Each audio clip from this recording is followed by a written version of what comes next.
Jai Hind, Jai Bharat to everyone. Students, I hope you all are fit, fine, and safe at home. Welcome to our online education.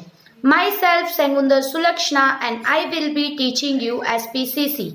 So, students, today we are here to see Standard 12th SPCC Chapter number 1 from Part 2 Issues of Share, in which we have already seen few parts of the chapter. So today we are here to see the part 3 of the chapter. So let us move on with the today's portion. Before moving to the today's current topic, let us have a short discussion about the previous portion as a revision. So what we have seen in the previous portion. Previously we have seen the last topic, which means the share application and allotment of the procedure of share application and what is the procedure of share allotment in a very detailed manner. So what is share application and share allotment? After getting the application, after classifying it into the different investors, the registrar and the people, which means the lead manager, the secretary and the board of directors, all sit together and take the final decisions of the share allotment. What type of allotment should be given to what type, in the sense what according to the pre-decided formula, how the allotment of the share application is to be done according to the criteria of the investors. And after that they decide and prepare the statement of allotment, which is prepared by the registrar, which to be presented to the SEBI and recognized stock exchange. So after allotting the credited shares to the demat account of the particular applicant, it is informed to the depository participants and the stock exchange regarding the allotment. Individually, the individuals or applicants are not getting any message or email of the allotment, as the depository participants helps them other from the future further process. So the amount of the allotted share is been transferred to the escrow account and the remand is been unfreezed to the people back to their account. So in this manner the allotment procedure is completing, and after that within the 15th day the lead manager has to list out the applications of the allotment in the recognized stock exchange. So here we have completed the procedure of the share application. So after that we have seen the procedure of share allotment. For seeing or knowing about the share allotment, you must know the meaning of the share allotment. For the application, for certain public issue, the application which are got by the general public, on the behalf of the application, the amount of share credited to the demat account is considered as the allotment of the shares to that particular individual. Even we have seen the procedure of the share allotment in 8 steps. First of all, the application regarding the shares are being taken up by the syndicate manager or according to the bank, in which the ASPA procedure is being done up and the blocking of the amount is being done. After getting the detailed application of the applicant, it is being given to the syndicate manager, who is considered as the lead manager also. So after getting the application, the lead manager process the application in the online bidding system of the recognized stock exchange with the detail of the domain, depository and all the detail that is mentioned up in the application.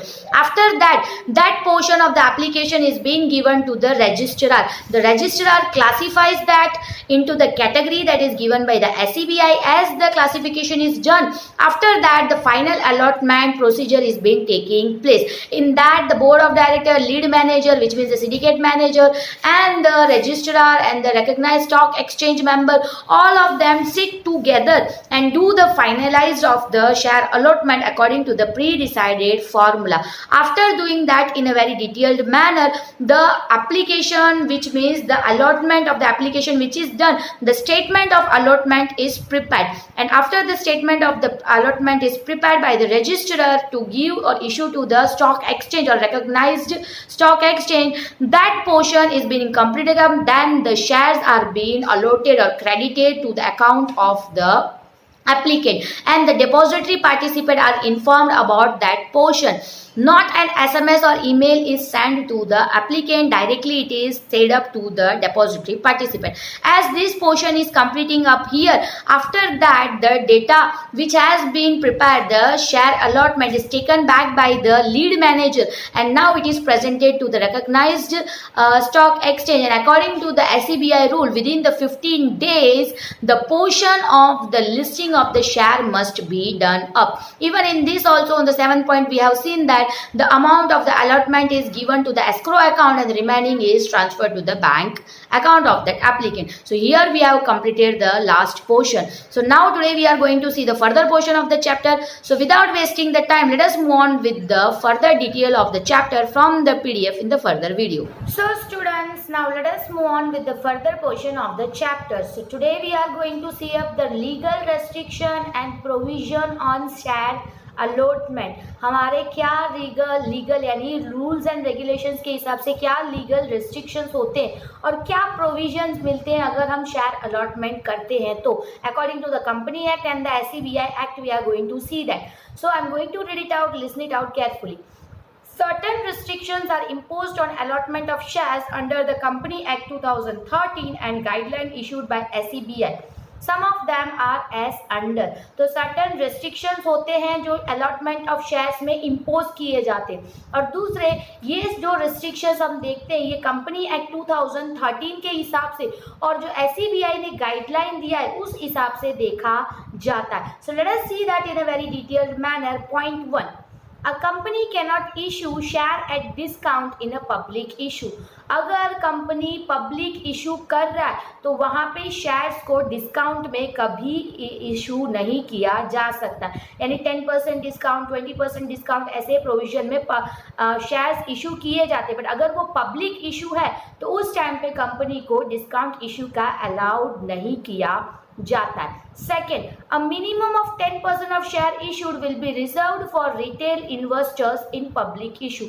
अगर वो public issue है, general issue है, initial issue है तो उस time पे 10%, जैसे कि मैंने बोला मिनिमम 10% का शेयर जो है वो रिटेल इन्वेस्टर्स के लिए अलग करके रखना पड़ता है. रिजर्व्ड, जैसे हम एजुकेशन वगैरह में देखते हैं 33% रिजर्व्ड फॉर फीमेल्स, उसी तरीके से यहाँ पे 10% जो है रिटेल इन्वेस्टर्स के लिए रिजर्व कर दिया जाता है. Third point, all type of investors have to make applications through ASBA process only.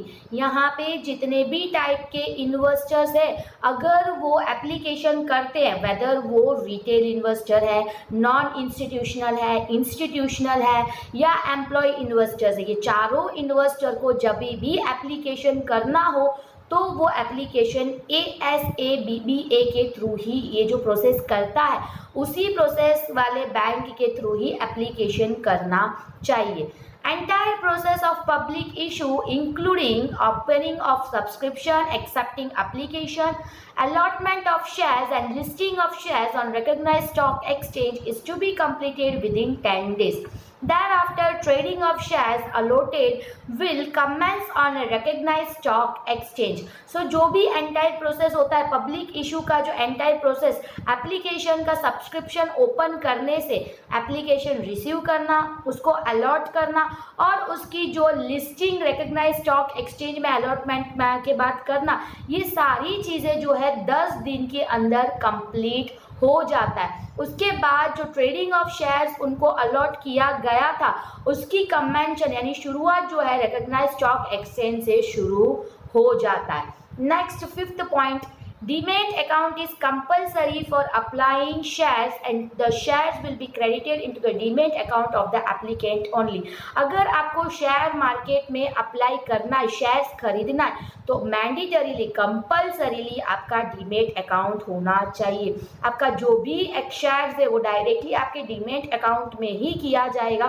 Physical share applicants को आजकल दिए नहीं जाते, इसलिए डीमेट अकाउंट आपका होना कंपल्सरी है, ये माना जाता है.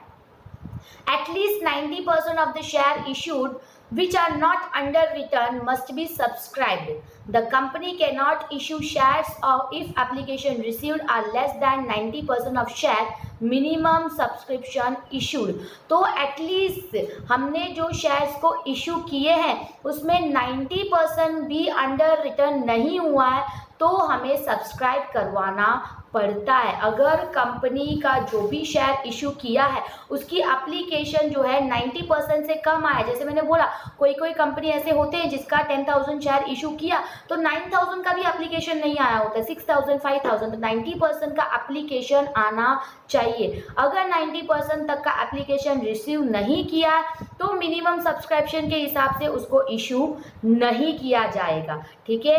So point number 7, company is required to issue shares through book building process if certain criteria laid down by SEBI are fulfilled by the company. Even company जो है शेयर्स की इशू बुक बिल्डिंग प्रोसेस के through भी करवा सकती है अगर certain criteria SEBI के थ्रू उनको दिया जाए तो कंपनी को उसको फुलफिल करना पड़ेगा. Number 8, if shares are issued at fixed price decided in advance, the company must get the prospectus sanctioned by SEBI, and if shares are issued through book building process, the company must get the red herring prospectus sanctioned by SEBI. अगर share जो है fixed price यानी fixed 100% price है, इस तरीके से advance में ही decide कर दिया गया तो कंपनी को उसका प्रोस्पेक्टस, वाउचर्स या नोटिस या सर्कुलर बना के SEBI से सैंक्शन करवाना पड़ता है.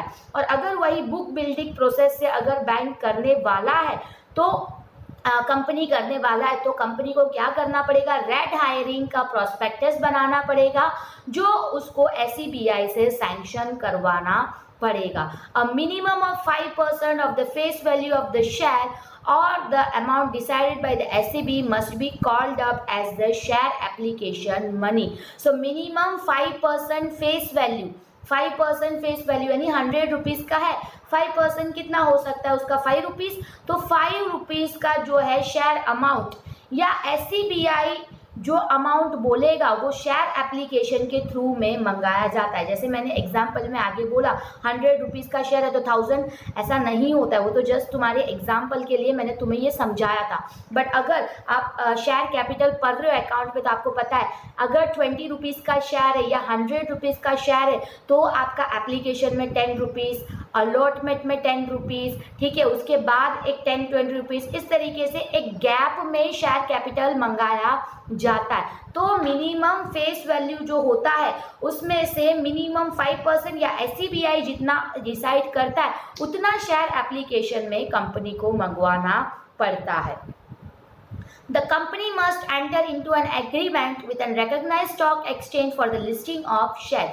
लिस्टिंग ऑफ शेयर करने के लिए यानी अलॉटमेंट होने के बाद उसको रिकग्नाइज्ड स्टॉक एक्सचेंज के साथ एक एग्रीमेंट करना पड़ता है जिसमें वो जो लिस्टिंग है ऑफ शेयर्स का उसका एक एग्रीमेंट किया जाता है. Company must enter into the agreement with respective depository company to credit the share allotment. तो जैसे मैंने बोला शेयर के अलॉटमेंट अकाउंट में किया जाता है, वो डायरेक्टली नहीं किया जाता, उसके पहले डिपॉजिटरी जो होते हैं उनके साथ कंपनी को एक एग्रीमेंट करना पड़ता है, फिर ही शेयर को क्रेडिट अलॉटमेंट किया जाता है. Minimum subscription and its effect must be disclosed in the prospectus. हमारा जो प्रोस्पेक्टस होता है उसी में मिनिमम कितना सब्सक्रिप्शन होगा और उसका इफेक्ट क्या है ये सारी चीज़ें हमें प्रोस्पेक्टस में बताना पड़ता है. The company must have a minimum net worth as pre described by SEBI for making a public issue. Company को जो उसका मिनिमम नेट वर्थ है उसको SEBI को प्रिस्क्राइब करना पड़ता है और इवन पब्लिक इशू करने के पहले फिर से उसको SEBI को उस चीज़ के बारे में बताना पड़ता है. Point number 14, if promoter have also purchased share in the public issue, they cannot sell such shares for a certain period as prescribed by SEBI. This period is known as lock-in period. अगर कोई promoter है business के, ठीक है, उन्होंने भी share खरीदा है, बट वो शेयर को बेच नहीं सकते खरीदने के बाद। क्यों? क्योंकि काफी बार क्या होता है, हमने शेयर मार्केट को एक स्पेक्युलेटिव मार्केट की तरह देखा है, जब भाव बढ़ता है तब बेच दिया जाता है, जब भाव कम होता है तब खरीद लिया जाता है। तो इस तरीके से अगर प्रमोटर ने इनिशियल पब्लिक शेयर में खरीदा है शेयर, तो वो एक सर्टेन पीरियड के लिए उसको बेच नहीं सकते, और वो पीरियड जो है वो SEBI के थ्रू बताया जाता है। इसे जो है लॉक इन पीरियड भी बोला जाता है। ऑब्वियसली इससे स्पेकुलेशन कम हो, इसी रीजन की वजह से ऐसा एक रूल है, ऐसा हम मान सकते हैं। तो इस तरीके का 14 लीगल हम बोल सकते हैं रिस्ट्रिक्शन जो है कंपनी के लिए पब्लिक इशू के टाइम में देखा जाता है, और इवन कुछ प्रोविजंस भी उसको मिलता है। So now irregular and illegal allotment of share. अब इलीगल अलॉटमेंट भी होता होगा, इरेगुलर अलॉटमेंट भी होता होगा, तो इसका मीनिंग क्या है और किस तरीके से किया जाता है, let us see that in a very detailed manner. Meaning and circumstances of irregular share allotment. Irregular allotment of share is when shares are allotted without fulfilling statutory provision and restriction. A share allotment is known as irregular allotment under the following circumstances. Shares are allotted without receiving minimum subscription. A copy of prospectus is not filed with registrar of company and SEBI. The minimum 5% of face value of the share or the amount decided by SEBI is not received with application. Escrow bank account is not opened with a scheduled bank.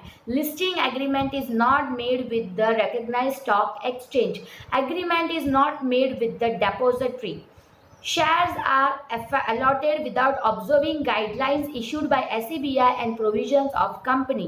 Information given in prospectus is misleading or incorrect. So irregular और illegal allotment of shares की अगर हम बात करते, irregular allotment of shares का मतलब ऐसे shares allot करना जो हमने ऊपर प्रोविजन और रेस्ट्रिक्शन देखा, ये सारी चीज़ों को फॉलो अप किए बिना अपने मर्जी से शेयर को इशू करके अलॉट कर देना, इसे इरेगुलर और इलीगल अलॉटमेंट ऑफ शेयर माना जाएगा। स्टैट्यूटरी यानी लीगल प्रोविजन और रिस्ट्रिक्शन को फुलफिल या फॉलो किए बिना जो शेयर अलॉटमेंट किया जाता है उसे इरेगुलर अलॉटमेंट माना जाता है। इरेगुलर अलॉटमेंट किस तरीके से देखा जा सकता है उसके बारे में नीचे जो है सर्कमस्टेंसेस यानी सिचुएशन दिया गया। फर्स्ट, मिनिमम सब्सक्रिप्शन, जैसे मैंने बोला एक मिनिमम सब्सक्रिप्शन 10 रुपीज़ का, 15 रुपीज़ का, 100 रुपीज़ का है, तो 10-20 रुपीज़ का मिनिमम सब्सक्रिप्शन देखा जाता है।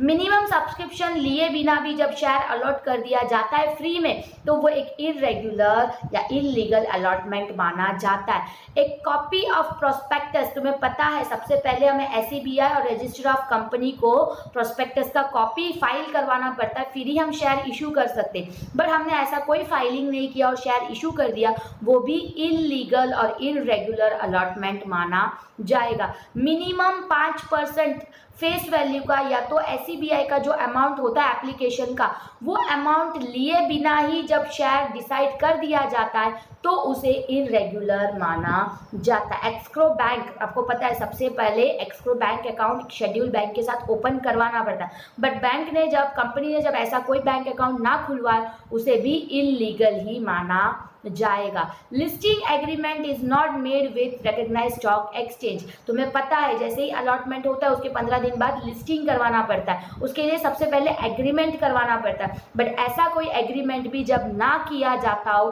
तो उसे भी इलीगल माना जाएगा। इवन डिपॉजिटरी पार्टिसिपेंट के साथ क्रेडिट का शेयर्स को क्रेडिट करने के लिए एक जो है एग्रीमेंट किया जाता है, जब ऐसा कोई एग्रीमेंट भी ना किया जाता हो तो उसे भी कहीं ना कहीं इलीगल अलॉटमेंट माना जाएगा। ये जितने शेयर्स अलॉट किए गए हैं ये सारे जो है SEBI का गाइडलाइन या प्रोविजन ऑफ कंपनीज को फॉलो अप किए बिना जब अलॉट किया जाता है तो उसे इलीगल या इरेगुलर माना जाएगा। इंफॉर्मेशन प्रोस्पेक्टस पे तुम्हें पता इंफॉर्मेशन ट्रू और वैलिड होना चाहिए, बट अगर वो हमें मिसलीड करता है, हमें गुमराह कर देता है और इनकरेक्ट यानी गलत होता है, तो अभी वो इरेगुलर या इलीगल माना जाता है। तो ये 8 पॉइंट्स हम बोल सकते हैं कि अगर कोई भी कंपनी ने इस 8 पॉइंट में से कोई भी एक पॉइंट को किया तो वो जो पब्लिक इशू है उसे इलीगल और इरेगुलर जो है माना जाएगा according to SEBI and company provision act. So now next is effect of irregular share allotment. तो इरेगुलर शेयर अलॉटमेंट होता है तो उसका क्या इफेक्ट होता है? When allotment of share is irregular, applicant cannot get the allotment cancelled at his option and get the refund of the amount paid on share. It is important to note that in case of irregular allotment, the application can get the allotment cancelled. It is important to note that if any loss has been incurred by him due to this allotment, the time limit for the same is as under. Application for cancellation of share allotment can be made within 2 months of the first statutory meeting. Within 2 months of share allotment, if allotment was done after the first statutory meeting, a director is personally responsible to compensate the loss to the company or shareholder if he willfully violates provisions of statutory allotment or allows others to violate them. The process of recovery of such a loss must be initiated within 2 years of allotment of share. देखो effect क्या होता है अगर ऐसा irregular allotment हो जाता है और ऐसा इरेगुलर अलॉटमेंट में एप्लीकेंट जो है अपना अलॉटमेंट जो है अपने ऑप्शन में रिफंड मांगते हुए 2 महीने के अंदर कैंसिल करवा सकता है। क्यों? क्योंकि अगर कोई कंपनी SEBI और कंपनी प्रोविजन एक्ट का फॉलो अप करके इशू नहीं करता, इसका मतलब वो गैर कानूनी तरीके से शेयर को अलॉट कर रहा है, इलीगल, और वो कहीं ना कहीं हमारे लिए सेफ्टी नहीं रहेगा। अगर किसी को पता चलता है एप्लीकेंट को कि अलॉटमेंट कैंसिल उसका ऑप्शन करना है तो वो उस अमाउंट का रिफंड जो है उस पेड अप शेयर का है, पर्टिकुलर इरेगुलर अलॉटमेंट की अगर हम बात करते हैं इंपॉर्टेंटली तो 2 महीने के अंदर वो उसकी अलॉटमेंट को कैंसिल करवा सकता है। और अगर उसकी कोई लॉस हुई है तो नीचे के टाइम पीरियड के अंदर उस लॉस का कंपेंसेट उसको मिल सकता है। एप्लीकेशन को कैंसिल करवाने के लिए शेयर अलॉटमेंट का उसको 2 महीने का टाइम मिलता है, जैसे फर्स्ट स्टैट्यूटरी मीटिंग के बाद। You know that first statutory meeting होगा, उसमें आपको पता चल जाएगा वो इलीगल है कि लीगल है।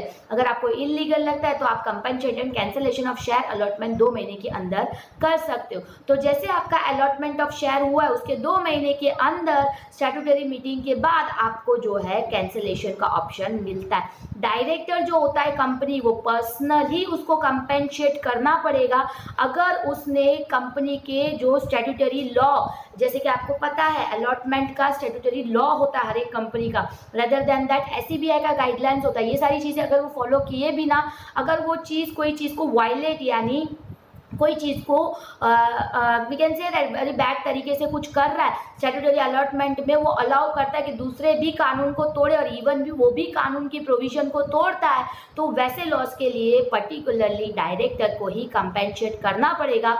और उसका रिकवरी अभी वो अगर बोलता है कि अभी मेरे पास नहीं है, ऐसा कुछ बोलता है, तो 2 साल के अंदर उस अलॉटमेंट ऑफ शेयर का रिकवरी उसको इनिशिएट करके करना पड़ता है। So here we are completing the portion. Next illegal share allotment that we are going to see on the next portion. So I hope you all have understood the irregular का आपने देख लिया, अब illegal का हम next portion में देखेंगे। So I hope this portion you understood in a very well manner. Rather than that, let us move on and see a short revision of the topic that we have seen today. So students, I hope that you all have understood the today's portion in a very well manner. So today we have seen about the legal restriction and provision of a company for the public share. After that we have seen in a detailed manner the irregular and illegal procedure of share allotment. In that we have seen what is the irregular portion of the allotment, share allotment, what are the way certain circumstances that is considered in that, and after that we have seen what are the effect of the irregular shares issue and how we can compensate it back. So let us move on and have a short revision of the portion. Legal and जो provision company को follow up करना पड़ता है। In that you have been known that कि एक particularly जब भी हम शेयर इशू करते हैं, पब्लिक शेयर इशू करते हैं, तो उसके लिए हमें डिस्काउंट उस कंपनी को नहीं मिलता है। जैसे डिस्काउंट शेयर इशू करने का उसे अलाउडनेस नहीं है SEBI के through. Rather than that minimum 10% का जो है रिटेल इन्वेस्टर्स को मिलना चाहिए, और उससे ज़्यादा अगर हो तो उसको प्रोस्पेक्टस पे उसको मेंशन अप करना पड़ता है। After that we have seen that कि अगर आप लिस्टिंग करते हो कोई भी रिकग्नाइज्ड स्टॉक एक्सचेंज में शेयर अलॉटमेंट का, तो उसके लिए आपको उसके साथ एग्रीमेंट करना पड़ता है। इवन सेम डिपॉजिटरी पार्टिसिपेंट के साथ भी आपको एग्रीमेंट करना पड़ता है लिस्टिंग करवाने के लिए, यानी क्रेडिट अकाउंट करवाने के लिए। Rather than that legal restriction में मिनिमम फेस वैल्यू 5% या जो SEBI डिसाइड करता है उतना तक का मिनिमम सब्सक्रिप्शन मंगवाना चाहिए, अलॉटमेंट मंगवाना चाहिए, तभी वो कंसिडर किया जा सकता है। अगर कोई कंपनी जो है ये नहीं करता है तो उसका प्रोविजंस जो फॉलो अप नहीं हुआ इस तरीके से माना जाएगा। इस तरीके से हमने 14 पॉइंट्स को डिटेल में देखा। सो मैंने मेजरली 5 to 6 पॉइंट्स बोले हैं। पूरा वीडियो देखने के बाद यू नो दैट के 14 to 16 पॉइंट्स जो है वो डिफरेंट एक दूसरे से हैं, तो उसमें से मुझे जो मेन लगा वो सारी चीज़ों को मैंने आपको डिटेल में बताया। After that we have seen what is irregular और illegal, we can say that shares allotment. इसमें हमने देखा जब भी प्रोविजन और लीगल रेस्ट्रिक्शन जो ऊपर बताए गए थे 14 पॉइंट्स, ये फॉलो अप ना करते हुए जब शेयर इशू किए जाते हैं, अलॉट किए जाते हैं, तो उसे इरेगुलर अलॉटमेंट बोला जाता है। नीचे के कुछ सर्कमस्टेंसेस 8 पॉइंट में दिया गया था, जो अगर फॉलो अप नहीं हुआ तो उसे इरेगुलर हम बोल सकते हैं कि शेयर अलॉटमेंट माना जा सकता है। तो फर्स्ट उसमें यह था, अगर एस्क्रो बैंक अकाउंट नहीं ओपन होता है, मिनिमम सब्सक्रिप्शन नहीं होता है, प्रोस्पेक्टस सैंक्शन नहीं करवाया जाता है, एग्रीमेंट जो है SEBI के साथ ना करवाया जाए, यानी रिकॉग्नाइज्ड स्टॉक एक्सचेंज के ना करवाया जाए, इवन डिपॉजिटरी पार्टिसिपेंट के साथ ना करवाया जाए, मिनिमम गाइडलाइंस जो कंपनी प्रोविजन एक्ट और जो उसमें है वो दोनों फॉलो अप ना करते हुए अपनी मर्जी से शेयर अलॉटमेंट किया जाए, तो ये सारी चीज़ों को कहीं ना कहीं इरेगुलर शेयर अलॉटमेंट माना जाता है। इसका इफेक्ट क्या है? फॉर एग्जाम्पल, आपने ऐसे एक एप्लीकेंट हो जिसने इरेगुलर अलॉटमेंट में पार्टिसिपेट कर लिया, बट सर्टेन टाइम पीरियड के अंदर इरेगुलर अलॉटमेंट को कैंसिल करवाने के लिए आप क्या कर सकते हो, उसका इफेक्ट हमें बताया गया। फॉर एग्जांपल, अगर आपने ऐसा कोई अलॉटमेंट देखा जो इरेगुलर है, तो आप उसका कैंसिल आपके ओपिनियन से कर सकते हो। ओपिनियन में कैंसिल करवाने के लिए जो फर्स्ट स्टैट्यूटरी मीटिंग, यानी शेयर एप्लीकेशन के बाद जो फर्स्ट अलॉटमेंट के बाद फर्स्ट स्टैट्यूटरी मीटिंग किया जाता है, उस मीटिंग के बाद आप कैंसिलेशन के लिए अप्लाई कर सकते हो। इवन उसके लिए फर्स्ट स्टैट्यूटरी मीटिंग का होना जरूरी है, उसके बाद ही आप विदिन 2 मंथ्स के अंदर आप ये चीज कर सकते हो। रेदर देन दैट, अगर डायरेक्टर ने ये सारे कानून जानते हुए तोड़ा है, रेदर देन दैट वो किसी और को तोड़ने के लिए मजबूर कर रहे हैं, तो उसकी कंपेंसेट कहीं ना कहीं डायरेक्टर को ही करना पड़ेगा, और विदिन 2 साल, शेयर अलॉटमेंट के 2 साल के अंदर वो जो भी भरपाई होगी पैसे की, वो उसको करना पड़ेगा। तो यहाँ तक का इफेक्ट, यानी इरेगुलर शेयर्स के बारे में हमने डिटेल में देखा। सो नाउ इलीगल के बारे में हम नेक्स्ट वीडियो से देखेंगे। I hope this video was an interesting video for you all. Until the next interesting video is not coming, I hope you all will be fit, fine and safe at home. Until that, Jai Hind and Jai Bharat to everyone.